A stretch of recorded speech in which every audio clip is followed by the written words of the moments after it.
Hi, Chris. Hi, Adam. What's the haps, baby girl?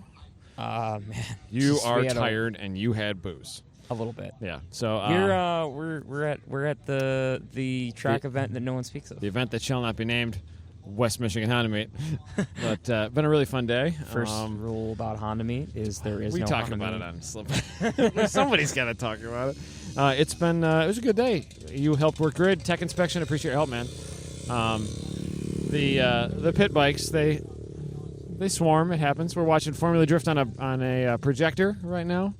I should text Jared and see what Jared's doing. Usually if I text Jared DeAnda, he shouts me out on the broadcast. Ooh, fancy that. Fancy. We worked grid. We hung out. Chris, what's your podcast? Drivers at Large? Drivers at Large. Yeah, I was just on it last week. Super fun. Interesting cars, interesting people, interesting stories. Yeah, you do. You go to enough events where you meet weird people and you talk about things. I'm trying to change up what I want to do now because I've come to so many of your guys' track events, and I feel like I'm just stomping on your podcast and Abe's kind of turf. Doesn't matter because ours is garbage anyway. So add to it, Slip baby. Angle and not Slip Angle. I'm sorry, Track Walking Podcast. Yep. But Scott and Seth do a good job with that.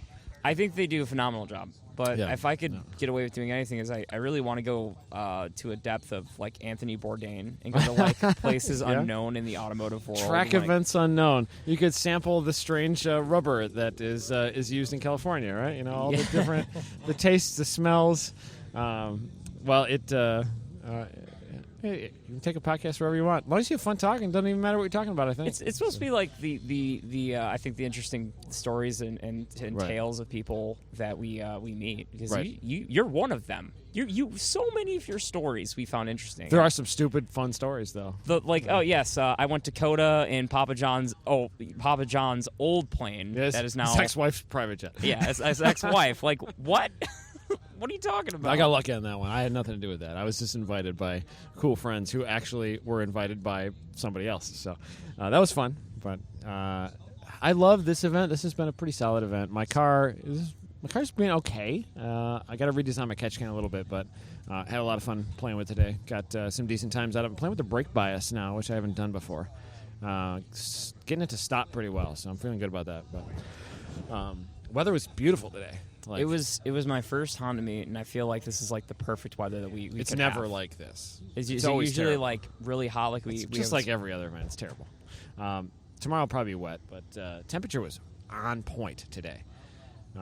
So I appreciate your help. And speaking of weird stories, at kickoff, you had like texted me something about this thing, but at kickoff I saw it and I was like, no effing way, this is real. So we have a whiskey decanter in front of us. What is this?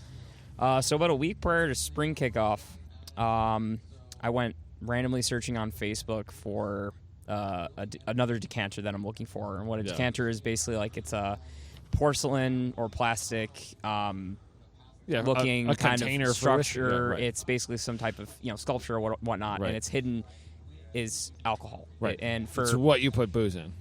Yeah, Jim Beam in the 70s was notorious for doing this with vases and you name it. Okay. And they made everything.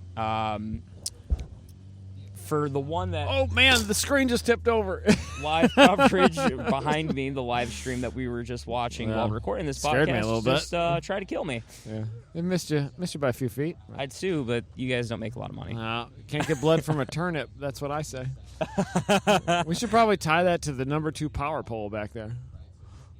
Or just pick it up if it falls over again. What the suspense. We're in top 16 finals, pro round 4. Lake Erie Speed. Where's Lake Erie Speedway? Dave, where is this? Erie, Pennsylvania. Okay. I was just there the other day.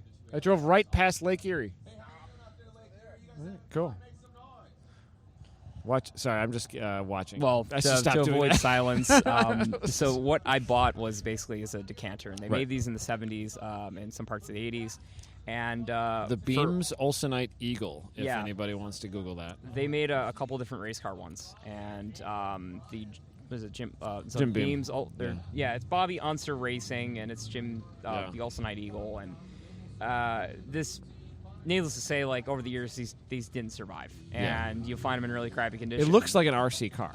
Yeah, it looks like a scale model a teenager made. It's so silly, They dude. glued all the parts on and put all the stickers on and stuff, but what you'll do is you basically like unlatch like these little tabs on the side, and it breaks in half, and the body of the actual car is porcelain, and it's filled with old Jim Beam. Yeah, old Jim Beam. To be more specific, it is Jim Beam's 100-month aged straight. There's really like a bottle Kentucky label right straight on the front bourbon of it. whiskey. How did you find out that these exist? I actually found out randomly a couple years ago.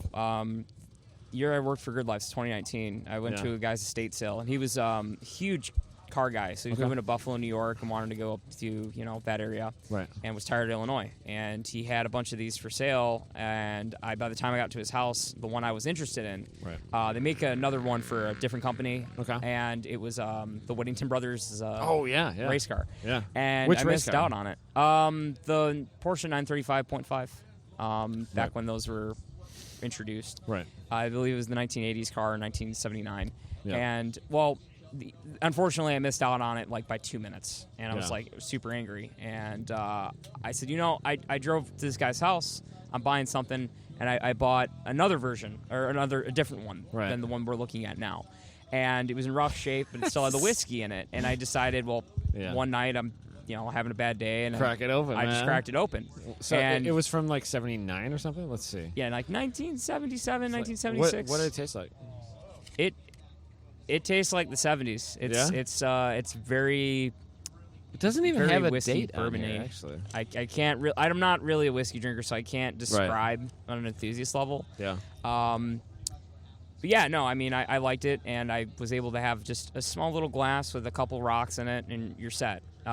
It's just such a bizarre thing to put booze in. It looks like a transformer for alcoholics. Yeah. It's really the best way to describe it. You open it and it cracks in half like at the engine.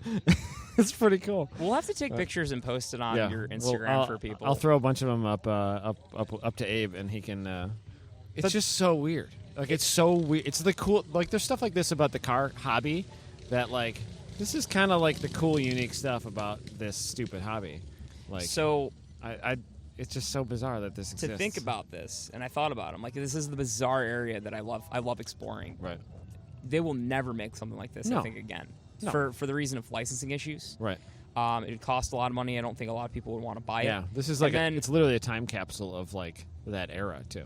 Back in that day when you were 18 years old, you were able to buy stuff like this. That's so cool. Alcohol. I mean, to be more specific. But this is more to appeal, I think, to a younger audience.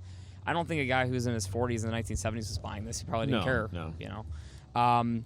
It's probably a bunch of people that bought them as collector items, but like eventually you crack it open. Well, that was a funny story about this. I'm like not far from your house. Yeah. And I'm at this guy's house, and he's moving to over the border to Indiana. Okay. So, and I'm like, okay, cool. How much do you want for it? I paid $50 for this. Yeah. So this is 70s So it's whiskey like that's slightly never less been than it would just cost to buy whiskey. Yeah, but it's nice and it's vintage and it looks cooler. Yeah.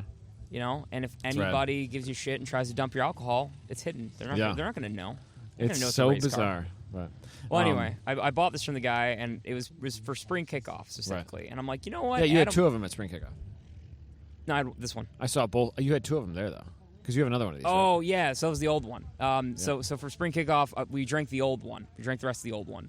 Mm-hmm. And I was going to specifically save this one for you, me, Abe, anyone that wanted to drink it out of it, because for us staff, we work our butts off. And that was just, I think I cursed ourselves before the weekend, even just saying this. That was a long weekend. It was a brutal weekend. And if you we were meant there, to you do things understand. on Saturday night, and I just didn't feel like talking, man. Didn't feel like talking. It was brutal. It was a good weekend, but it was hard. It was a busy one. But got Vern Griffin Jr. giving us a Ford commercial in the background. So, I mean, at this point, I decided after Autobahn, I wanted to bring it back for Honda Meet because everyone told me this is supposed to be kind of more... So you've never been to Honda Meet before? No. Okay. It's way more relaxed. Super chill. It's like you were at Taco Track Day. Taco Track Day. So this is sort of like 2.5 Taco Track Days in a row. Yeah. So like I mean I thought the better example was Blackhawks Track Day Picnic. Yeah, without the competition elements. Like that's got a little bit of competition, not a lot. Yeah. That's I love doing straight up HPDEs too because like the vibe comes down a bunch, the seriousness comes down a bunch. because you don't have any competition elements. You don't have any drift. You don't have time attack, GLTC, whatever. Like none of it matters except for like you want all those cars to come back in. They're all smiling. Great, done, accomplished. And largely we did that today. So everyone came here from a long work week. Yeah. And after Autobahn, they're like, I'm gonna just come to this track day and have fun and hang out with my friends. The vibe is so good because of that too. And it wasn't even just that. I was also finding people in the paddock that were here just to hang out. Yeah. They've come. Patrick Reyes. He came to Honda Meet 4 when you rented out your first track. Right. Yeah, he was at the first one. Yeah. He just came and hung out for the weekend. I thought that was pretty cool. There's a dude that he was in tech this morning.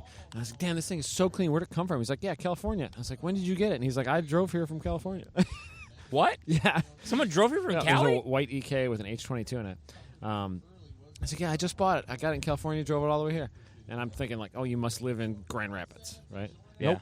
Came here for the event. From L.A. Dude, like, that's nuts. I thought Aaron from my shot that does all the Formula D photography and stuff. Yeah. I thought he was nuts driving his Datsun 510 from California to Midwest Festival last year. Yeah, that was actually pretty crazy. That was pretty cool. Aaron Usibi. He rebuilt the motor and then literally set off, and then had to do the oil change for the rebuild in like an abandoned hotel parking lot. Yeah. He drove it to Colorado also with his son. Like his son's like 12. Yeah, and they went up Pikes Peak with it too. That's so cool. Like at the top, it had like 12 horsepower. Like it didn't even want to go. No bueno. Pretty wild. So. Actually, I was curious to ask about since we're talking about builds that are rad and go far. Yeah. And people just randomly showing up to the event finally. Right. Or hearing about the event and coming out to it. That one dude with that orange Civic that you grew up with. Yeah. I thought was. Can you tell the story so a little bit more in depth? My buddy here, Dave, his brother, who was supposed to be driving this weekend but got sick, his brother, when I was 18 maybe, bought an EF Civic like mine. And I was like, damn, that thing is cool. I'd always loved that chassis because there was a guy in town by me that had a red one. It was lowered when I was like 12. So like 5-6 years later, Joey builds one. And it had like this perfect 2001 spec period correct Fast and Furious livery. It was like orange on top, white on the bottom, like graphics up the middle, separate in the two colors. And then he sold it and it disappeared, right? And we saw it a couple times and I'm like, still got the paint job. It's Joey's car. And that was like a decade ago last time I saw it. And last night at like, 10:30 or something, he pulls up. I call Dave. Dave's like, the car's right between me and Dave. I'm over with the pit cart. We're, up here by turn 2. I'm like, Dave, Joey's car just pulled up. And like, we geeked out over the thing. It turns out the dude is the dude who bought it from Joey 21 years ago or something. And that's the car that got me into Honda. It's like, Honda Meet wouldn't happen without that. And like, real life probably wouldn't happen without that. It's just all these little dumb pieces that fall into your life that make you go the way you go, But it was super cool that he like kept it in this not that attractive period correct livery, but he put a period correct drivetrain in. He put a B16 in it. It was a D15 with an auto when Joey sold it. Put a B16 in it with a Jackson blower, so it's like 2001 spec. That was the hot shit back then. So just really cool to see that car show up to Honda Meet too. So. A lot of little fun things about this event so far. The last event we did, though, at Autobahn, we did a podcast. Oh, there goes the screen. 2 for 2 on the same podcast episode, ladies and gentlemen. Man, you got to back that thing up an inch before it karate chops the projector, dude. Yeah, you can do that. Wedge it with the tent. Just trying to figure out how to do interruption, projection. ladies and gentlemen. Yeah, the 1 mile an hour wind has brought this interruption. Yeah, just cool to see cars like that, like the stuff that made us do the things we're doing, and it just shows up. It's so cool. So the podcast episode that I have that I did with you, we talked about. Do you think these cars are gonna come back or have like a niche collector's market? Yeah, I think they do. Just this event, bam, just proved it. Shows up. He's like, I'm never gonna sell it. I'll never get rid of it. I'll never change it. Yeah. It's perfect. It's exactly what he wants. I'm telling you, dude. It's going to be like the Boogie Night vans right now. I love it, but man. with Hondas. I think it's Boogie so cool. Hondas. It's so cool. And that was kind of the vibe that I went with my car. I wanted it to be something that could have been built, looks-wise, could have been built in 95. Obviously, it's got some more modern stuff on it, but it looks largely like it could have been built in 95, sort of, with the graphics and with the wheels and super low. And so I love that stuff. And it's just so cool to see that thing here. So yeah, dude, definitely. So bizarre. There's an unprecedented amount of people that were all over that car. Yeah, and I was actually, and, like, I thought it was so cool. 5 years ago, everybody was like, man, that car was riced out and stupid. And now everybody's like, oh my gosh, it's been like this for 20 years? Like, I love how like that tide changed. Like, it wasn't like that before. I remember when Radwood was starting to become a thing. a Everyone's couple years why ago, do you yeah. care about this old station wagon with wood grain that's fake? Yeah, this Chevy Corsica, you know, like all these dumb cars. So. Well, my local cruise night, we do... in Tinley? Yeah, and Tinley does a cruise night every Tuesday. Me and my friend Andrew decided to go to it this last Tuesday. We're like, let's go have some fun. You know, Audubon was wet. Let's go have some fun. Right. And it was really wet. I'm not even kidding. Like, we roll up. There's all these just old 90s cars throughout this car show. And there was an old 90s. The one that I'm going to talk that caught my attention. Right. There's an old Chevrolet Cavalier with the telephone. Really? Convertible. Yeah, and man. this guy was, like, old, but he was like, I bought it as a collector's item. I knew this is going to be worth something back in the day. I'm like, looked at him like, okay, buddy. You know, like, you know, so, I mean, I hate to say it, but those guys that have showed up to cruise nights in the last 10 years, that kind of stuff, they might actually have. Some of them might be right. They might be right. I don't know. I won't 5, say 6 all years of them ago, will be right. I wouldn't have said so. I don't know about a Cavalier convertible. I mean, but they all got thrown away. I was kind of more curious. We were talking about Elantes. Did you ever look at the Cadillac Old Elante? Elante? Yeah, Cadillac Elante. It's a cool looking shell, actually. It's a good body. They would make the bodies in Italy by Pininfarina, and they would have the body shipped over in, I think, 707s. They made them in Italy or designed them there? It was designed by Pininfarina. The body was designed in Italy, and it was shipped over like 50 at a time by airplane. No way. I'm not even kidding. This is a huge thing for Cadillac. Yeah. And they would build this car in America. Right. And it just didn't really compete with the Mercedes SL. It just wasn't nice enough. Yeah, it wasn't an SL. No. And they still were shit. Yeah. I mean, you see them still, though. Because people kept them perfect. They're starting to come back, though. Yeah. I mean, I saw a red one the other day, and I started freaking out. If you ever seen Lethal Weapon, Joe Pesci had a red one. And I was like, oh, my God, it's Joe Pesci. That's such a this bizarre car, guy looked at me though. getting in it, and he's like, what? Such a bizarre car to see on the road nowadays. But like, that audience, like, for that car was, like, 40-year-old, 50-year-old people, and now they're 60, 70, 80, and they, like, kept them perfect. So you're like, I already have it. I just keep it perfect, you know? Like, that's why some of them are still so nice. But. Well, so I was talking to Andrew about the hearse thing. So at Autobahn, we had the hearse at the end of pit lane, if you saw it, and we were asking you to hearse, like for carrying a coffin. It is a 1995 Cadillac Fleetwood Federal coach-built hearse, like a Caprice front end, basically. And no, it's a Cadillac Fleetwood front end, and basically but where you put like the coffin Chevy in the LT1 rear. and all that stuff. Yeah. Well, I asked him, you know, like, man, like I've kind of been busy walking around and stuff. Like, you know, how's the reaction having the hearse in a pit lane? He goes, everyone loves this thing. Yeah, it's a $3,500 shit box. So bizarre. It's probably the greatest car I've ever heard someone own because so much attention. He works out by Stony Island on the south side of Chicago for the CTA, and if you don't know that area, it's very dangerous. Can be, yeah. It can be very dangerous. Right. At least Gary, he was telling me, it was a little sketchy. And Gary's sketchy, but it's empty now. Gary, Indiana, you mean? No, not Gary. I'm Stony Island, like on the south side. Yeah. So he was telling me about this. He goes, man, I got in a situation I ran out of gas one day because the gas gauge broke. Right. He goes, not even a cop would pull over to help me out just to help me get gas. But he goes, I kind of had comfort in that because no one messes with me when you drive a hearse in the hood. That's a crazy white boy right there. He is a crazy white boy, dude. Yeah, bizarre, dude. What are these people doing on the racetrack? They're like driving around taking photos, and I want them to stop. Anyway, well, we did a podcast, I think. We're 20 minutes into this thing. I think you should go stop those people and prevent liability. We're going to do another short one, and then I'm going to hang out and watch Formula Drift. So. Yay! Yeah, buddy. The Olsenite Eagle. Yeah, you guys should totally Google this to get a chance. Yeah, so, man. Olsenite Eagle, Jim Beam decanters. Olsenite Eagle. They make different ones. If you are looking for a gift for your loved one. You bought the Porsche 935 one, too. Yeah, so that one's actually, those are going to be really hard to find. They have two, Dick Barber's Racing is the one I have. Yeah, the one that, like P2 at Le Mans one time or whatever. Yeah, and then the other variation in that one is the Whittington Brothers. Finding those online, they're going to be worth more, but their company, Daviess County, Toys for big boys is what it was called. I shit but it was you not. plastic though. Yeah. So the whiskey's probably not that good. You're buying it really just to give it as a cool Right, gift. right. You're not drinking it. So the cool thing about the Jim Beam, because it's aged in porcelain, you actually can drink it and actually tastes somewhat normal. Yeah. Depending on you if don't the have all old the cork doesn't work. 1970s, 1980s plastics juices in there. Hey, we're gonna die like men. Okay. Yeah, man. Seatbelts, no seatbelts, whatever it takes. Plastics in my booze, whatever. So We're gonna drink like our old fathers and probably die of plastic poisoning of some sort. Yeah. Well, Cancer. where do people find your podcast, dude?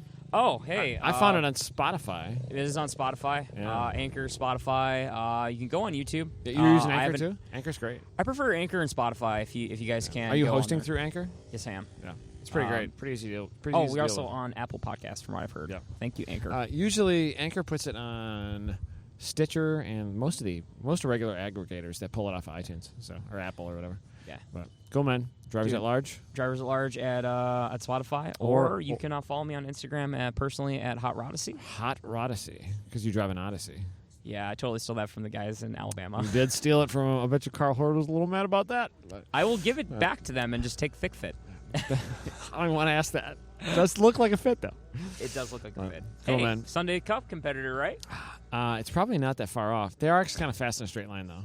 Like, they're not slow. But I mean, your car. The Odyssey's a little speedy. Don't ruin the secret. Grassroots Motorsports a bunch of years ago did an autocross test of like that versus like some car from the 90s that was like the hot shit autocrosser, and like the stone stock with decent tires Odyssey just mopped the floor with it. But, yeah. Hey, dude, in a drag race, an Odyssey will beat it. They are pretty Ask fast. Kyle. They're literally like high 13, low 14-second cars. Like they're the trucks, fans, whatever you call them. But anyway, check them out, Drivers at Large, and also at most of our events, Working Grid, hanging out, making small talk, and chilling. So appreciate you, man. We'll do it. We'll do it again, and I got to figure out how to stop this thing. Let's check those levels, baby. What do you got? Oop. Yeah. Levels. Get it about 2 inches from your mouth hole. I'm going to swallow this thing. Don't swallow it. Just kiss it. You're at Honda Meet again. Third show of the night. Got Ben Mitchell, buddy from Bad Company Motorsports, a GLTC team. You guys took my car to COTA. Yes, that was fun. Except for both of our cars sucked at COTA. Our car seems to suck quite a few places. So you're getting the same boat with me, baby. It's a great place to be, right? Yeah. The RSX that you guys play with started out as a Lemons car. Yeah. You bought it as a rolled over automatic base model. Yeah. That's how you start a race car build. It was automatic for 2 races, and then decided to swap it. So you ran factory drivetrain and stuff with it. Yeah, just a K28.3. Yeah. Just. You probably still have the engine kicking around, don't you? It's sitting on stand, yeah. You can't kill them things, man. It was used many races. They make like a nice, like 150 wheel horsepower? It was a feat to get like 155 at Gingerman. Might be a good choice for me and my build. Actually, yeah. It'd probably be about perfect, actually. You could make that thing probably pretty stout with some work. And they hold up. Like, they don't have enough power to hurt themselves either. And you rev it to 7 because it doesn't make power pass there and blah, blah, blah. So. Yeah, we'd run it to the rev limiter on the automatic and then just tap shift. Yeah. And did they had like flappy paddles? No, just like the tap shift shifter on the. Okay.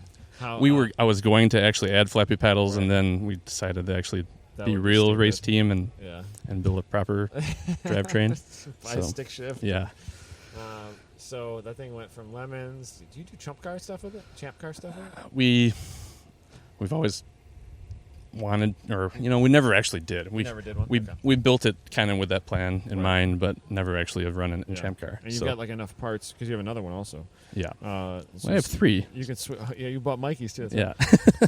You can swap drivetrains pretty quick in them. You could convert it from GLTC spec, which it is now ish, it's abandoned for the past 2 weeks. But it's 4 weeks. It's been in timeout. But yeah, you can convert it back. You converted back to Lemons last year. Yeah, Jackie Ding's team crashed into you. Yep. It's had real good luck. Yeah, it's been a rough year. Yeah, we converted it back to a Lemons drivetrain from our other car. Right. Just for that weekend, yeah. Right. And then he tried to roll a car over top of it. So yeah, that didn't work at all. No. It wasn't Jackie himself, though. No. Somebody else. I'm not sure. I don't remember who it was. But then you did wide body. It looks rad. There are a lot of people for the last 15 years that you keep reading since that car came out, like, oh, it doesn't handle for shit. It doesn't handle, it doesn't work. But you guys, you've been top 5 times raw time in GLTC before. That's fast. Yeah. What was the progression on that thing as far as handling and stuff goes? What did you guys all do? What was your process there? Well, a lot of throwing stuff at the wall and see what sticks. Yeah. So for the first few races, it was pretty much stock with just some lowering springs and some Coney sports. So and then mediocre at best. Yeah. Right. And then a progress rear sway bar would be. So then I'm trying to think here now. It's been through so many iterations. You probably have changed it this year multiple times. Yeah. So then we switched to some stance coilovers. Right. Just off the shelf stuff. Still have that same progress sway bar in their back because we don't really feel the need to do anything with that. I'm trying to think here. Just your typical upper arms to more camber. And did you buy a set of Motons too once? I have a set of Motons for it that I haven't actually put on the car. Okay. And you're sponsored at the moment by what, Yellow Speed? Yeah, Yellow Speed. Where are they out of? Well, Yellow Speed USA is out of Texas, Okay. but Yellow Speed proper is Taiwan. Oh, okay. So I thought it was aren't there a bunch of teams in Europe that run that thing? yeah, so EP3s and stuff? Yellow Speed is big in the the Civic Cup in the UK. Pretty much everyone uses Yellow Speed. Okay. I've seen a bunch of hill climb cars with them on. And Yeah, they do a lot of drift, a lot of hill climb stuff.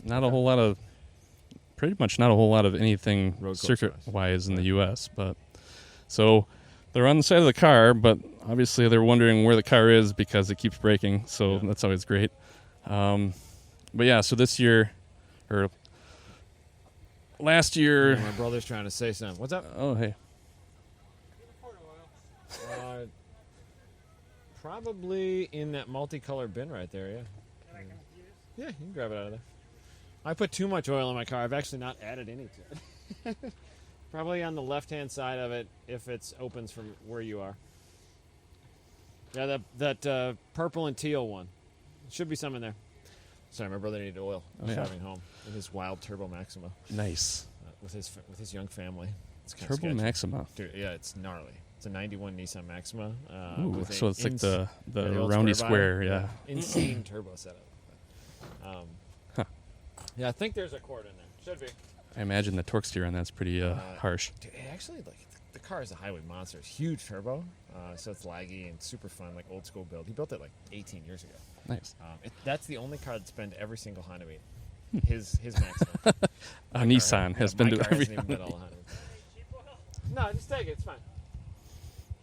Yeah, it's fine. Don't worry about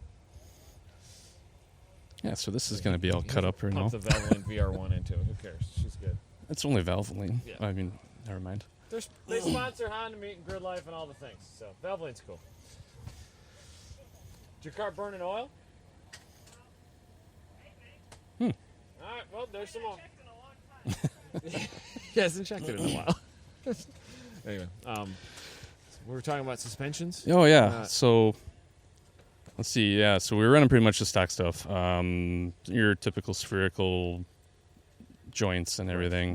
Make it move nice and try to get the tires on the ground all the time. And then I switched from stock Type S lower control arms to Type R aluminum arms with bad results. Oh, this is the other thing I want to talk about because you keep swapping things. You have weird parts on there now. Yeah. So went to the Type R arms and really didn't think about some of the added issues. Caster or what? What changes? Well, the Type R knuckles are a little bit different as far as the depth from the actual pickup point to the hub face. Right. Actual dimensions of the knuckle. So I was running Type R axles without really double checking that. So somewhere in that swing, they're compressing. Oh yeah, it or whatever. Immediately would blow up axles. I was eating them like crazy. Yeah, they'd make it 2 laps. Son of a bitch. Jeez. What the hell's going on? So then I switched back to Type S axles, and that would live, but they were a little bit too short. So anyway, got rid of those arms because we had some ball joint issues with those arms. Right. the ball joints are a theme too. yeah. So all sorts of themes here. Cars are hard, man. To do a Type R arm with the Type S knuckles, you have to press in a different insert for the taper, Right. and that insert pulled right out. Okay. And then just, we skidded off a turn, or coming into turn 11. Yeah. Just skidded off onto the pit road at Gingerman because it came apart at 100 and whatever miles an hour. Right. 115. Yeah. So I think that was ball joint issue number 1. Right. And then we've seen a few. Yeah, so got rid of those, but then we went to the Honda Element lower control arms. That's the weird thing. Yeah. So Honda Element lower control arms, CRV axles, and some custom inner tie rods, and it makes it about 6 inches wider than stock. It's wild. So it makes it rotate really nicely. Right. So pretty much that's what we're running now. Okay. But but you've had a few more ball joint failures. Yeah. So we were running some... Like the extendos. I've had a failure with Hard Race. Yeah. I've had a failure with Buddy Club and multiple failures with K-Tune. So we're actually running a production run for How chassis right now for some spherical type lower ball joints. Like rebuildable ones. Yes. Did you say they're making them for older Integras too? Yes. Nice. DC2 Integras. They're also running a line of those. So and they are that. badass. Yeah. As far as this is like heavy duty circle track crap. Yeah. So very cool. So hopefully those will get in my hands shortly, and we can actually get them in there. You have an affiliation with Lane Automotive, and they kind of know everybody in that world. Yeah. So I get that done, huh? Yeah. I just called my guys at Lane and do you guys have an in at How? Oh yeah, sure. It's so then rad. within that next day, they're like, all right, we got this going. Like so they're starting to draw them up. And that's awesome, man. So there's a pit bike on my racetrack. I'm a little nervous about that. Hey, he's got a light on though, so he needs to get the heck off the racetrack. So that's a cool product that's coming out of all your issues. Like, this is to me, it's like you're jumping over all these hurdles. And you're figuring things out. You figure out you like it. It turns in better with the super wide stance, and it actually works. Well, the funny thing about that is the only reason we started with that wide stuff is because we built the other RSX for rally, right? And that was my extra travel setup. And then we used it on the track here, and I was like, dang, this thing turns really nice. That's pretty rad. And so then we put them on both cars. Yeah. And now other people I've talked to some people like, hey, try this, and there's a few other people that have actually used it in varying degrees. Success. Well, actually, really good success in autocross and some time attack in Bulgaria. This guy got a hold of me, and he's like, dude, what is that? And, all right. Why is your car so wide? Yeah. I kind of love how the car looks. Like it's got a real tough kind of bulldog stance up front. Well, it's pretty rad. It's definitely tough looking now with char and fire. We'll get to that. So ball joint failure hopefully addressed. Hopefully your suspension, axles, everything holds together. And then there's no reason it shouldn't. Right. Now, dang it. Figured the issues out hopefully. Yeah. Once you get all your valving and everything where you want it, hopefully she turns real good, which she already turned pretty good. So, for last race there, I put the actual yellow speed stuff on without really any testing, and we actually we took it right back off and put the old stuff back on, and that's valving and stuff. And that's how he was able to actually qualify decent because we put the other stuff back on. So spring kickoff, so we should tell people it's just a stock TSX motor, right? Yeah, with crazy trans. And real tight ratios and stuff. And it's all Gear X ratios. It's got a bunch of aftermarket stuff. It's all aftermarket. Okay. Which straight cut? Straight cut gears? No. Okay. No straight cut, no dog stuff. Yeah. It's just all aftermarket ratios. Yeah. TRE built it. Yep. The trans. They do a good job on trans, don't they? They do a really nice job. Yeah. Guess stop teaching your other drivers how to blow them up or blow up K-Series trannies, but but they build a nice tranny. Apparently, this one has an issue now too, a little bit, but we'll see how it goes. Somebody's pushing too hard on that lever, dude. Meat hands. Yeah, this big GI Joe fists. So we're doing spring kickoff. It was Saturday night. The power goes out. We're running off of generators. The live stream's not live; it's recorded. Mm-hmm. and it was like lap 1. And now, ever since then, I've been telling people. I think it was lap 2. Yeah. Because he had made up. We'd done like 3 or 4 laps, basically. Yeah, and by the time he started way in the back, and by the time it blew up, he had made up like 10 spots. Yeah, he was getting up front. Yeah. It was a big field, 50 some cars. Grid looked so insane. Like, it was so full, dude. You weren't here that night. No. Dude, it was so full. It was intimidating. I wish I was here. And then I really wish I was here because of the issue. But. Yeah. We've seen it on S2000s a bunch of times. They're buzzy motors. They're big 4 cylinders. 2 2s or whatever. People put the 2.4 K series in, and ever since they're your problem. At Autobahn, I walked around and I would grab oil filters, and I kid you not, like out of Scott and Becky's car, the K24. Oh, yeah. And they like got it like they check everything. I got almost 3/4 of a turn out of it. Yes. These buzzy big motors, the oil filter starts to it backs off. And we had never had an issue, right? Ever. And then that's what happened. And we were running S2000 filters on that K24 and never had an issue. And here we are. Yeah, and then we're going to try a different filter. So we were running a big block Chevy style, big cased filter. Right. And it backed off. Right. Same stuff that a bunch of other people had ran. Right. And apparently I'm the only one with an issue. The big buzzy motor, man. But it made it through like a bunch of sessions. It's not like it was loose. It wasn't loose. It came loose. Right. And so I tightened it to proper, specification. I made it part of my driver's meetings. The last couple events, we've talked about it in the driver's meetings. Yeah. Tighten those filters. Out. Yeah, that's going to be. It's cold. Get in there, tighten it. It's going to be part of the protocol now. Also, I've been telling people, Emil Tab does something cool. He safety wires off of a bolt above. Yeah. Wraps it around the oil filter and then puts a hose clamp around that to where the oil filter can't turn back. Yeah, I think we might do that too, just as an added. I'm Whip something up for that in my own car. Yeah. Big Fireball. Yeah, I think Other Ben was driving. Ben Dozman. Yep. He was okay, but his suit did some work. Yeah, it actually did the job. Like it was worked. So it had a hot enough fire to where it melted off the aluminum suppression lines under the hood. Insane, dude. And it melted. And it wasn't on fire forever. No. Real quick. Yeah, it was a big flash. Like crazy how big it was. And then it fused the inside of the shift cables to the outside, so you couldn't shift it. And then it melted that boot that the shift cables shot through in the tunnel.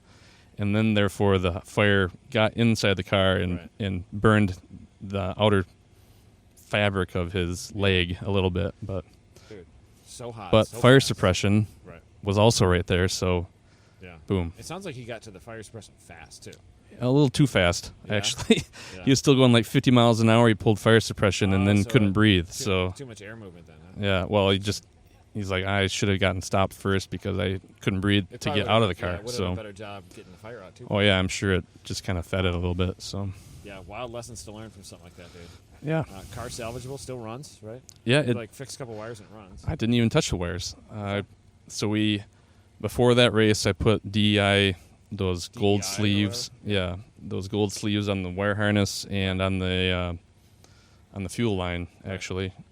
And the DEI sleeve did the job. It died, but it saved the harness, actually. I didn't even touch the harness, and it started up. Put some oil in it and started. So that's impressive. It's a little clattery. It might have got hurt, but we'll see how it. Maybe pull the engine apart, look at the bearings, and yeah.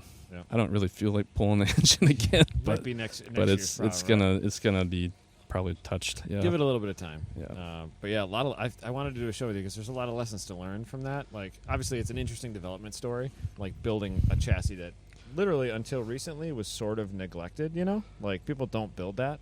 Right. Yeah, it's kind of everyone. Oh, it's the worst strut chassis that Honda made, yada yada yada. But it's a great looking car. It looks super sporty. They're like rad cars. You drop a good motor right into it. They came with a good motor. Right. But yeah, you learned a lot.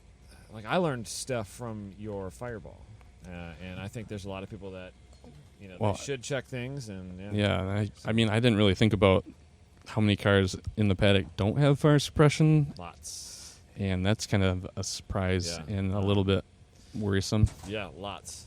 So. Your buddies over at Lane Automotive, they've got lots of great prices on kits. Yeah, they do. Hook them up. Yes, Yeah. Scott Robertson's getting one. So yeah, Scott, did Becky tell you that I got 3/4 of a turn out of your oil filter at Autobahn? No. Yes. Yeah. Yeah. Man. yeah. Sketched Check those me oil out, filters. dude. Sketched me out. That was immediately the first Yeah. thing I said in the old group chat was check your oil filters. Check them all the time. So So- I made it part of the drivers' meetings. Yeah. So, yeah. I'm not glad to learn those lessons like that way, but No, I think I'm like we've had other S3000s. We had one S2000 almost burned down in 7 a couple years ago. at I'm not I'm not happy that I'm the one to find out these things either. Right. But Somebody's got to be the bearer of the bad news that we all learn from. But, yeah, well, I'm glad that the car is salvageable, and hopefully, yeah. when you get over the funk of man, I got to work on this damn car again. Well, it's more just It's life. the not- yeah, it's- Life happens. It's also like not fun stuff to have to like clean the car and fix it and Well, take it there's apart again. And Yeah. I get it, but I sympathize. But I'm glad the car's okay. Ben's okay. It's all salvageable. Yeah. So Yeah. No, not even like the fire shot up by the wheels, and not even the brake hoses got melted. So Right. yeah, we'll Dude, swap all that stuff out. picture But that Wilkinson took, Rob Wilkinson, was like it was the highest liked picture that Grid Life's ever posted. yeah, But I think it woke a lot of people up talking about it too. A lot of people messaging me in the last month about fire suppression. What should I get? What should I get? What should I that's get? good. So yeah. hopefully it keeps some Definitely an other eye cars opener. in one piece. Yeah, for sure. And just a lot of little checks. Like maybe we all need to check our oil filters all the time. You don't think about it until you see a couple cars burn. Honestly, never thought about it. I thought about it on S2000s, but I never made it a part of the meeting. I Yeah. don't know why I didn't. I mean, we'd run the small filter for the K series, or then the S2000 style filter, and Right. you'd have to refund it to loosen them when you change the oil. Right. So I never had an issue. Yeah, What it's the hell? bizarre how it just sometimes happens. Yeah. Anyway, we did a quick show. Hey, Thanks for hanging quick out, show. dude. Cheers. I'm sick of talking. Thanks for being a guy. Yeah, Yeah. you just came down to grab a trailer for a friend of ours here. So, just being a good dude, man. Yeah, I had to sell my Honda Meet ticket, Yeah. and then I came down here anyway. So Well, I'm glad you stopped by. Good to see you, buddy. yeah, Well, I'm sure we'll talk soon, and I hope to see you in Grid one of these days. yeah, Fix that bad girl up, dude. yeah. So people want to see more about the car. You have an Instagram for the car, don't you? Yeah, Or Badco routine. Motorsport. Badco? Badco Motorsport, yeah. And, is Instagram. Also, you're a Patreon subscriber. I appreciate your support, bud. I am. Mother Brother was pretty funny, wasn't it? I laughed out loud. I was sitting in bed listening to that, and my wife's like, "What the hell are you laughing at?" That was boy something. has wild stories, man. Yeah, for sure. I actually went on Google and looked at his house too during you? that. I'm like, "What the hell is he talking about?" So You can drive a car on his roof. yeah, So, it's like a yeah, weird berm It's house. a really weird. Everything about Dalton Klein is very interesting. So, all right, man. We'll talk to you guys soon, All and right. appreciate the support of everybody in the slip angle world. We got FCP, Euro. All the parts that they sell are guaranteed for life. Apex Pro, ApexTrackCoach.com. Great, accessible, and usable data systems. Gen 2 just out. Abe is a big fan of the software. He's a nerd.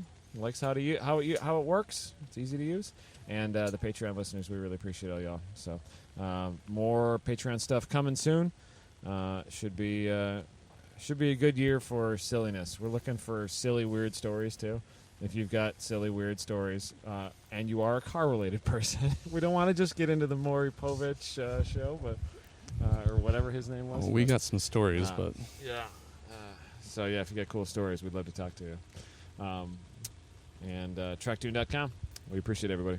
Slip Angle was created by Austin Cabot and Adam Jabay, co-hosted by Derek Yarbrough and production by Abram Schmucker, who mixes all of our terrible audio. If you like the show, please rate us and review us on iTunes, and come and find us in the pits at Grid Life to say hello.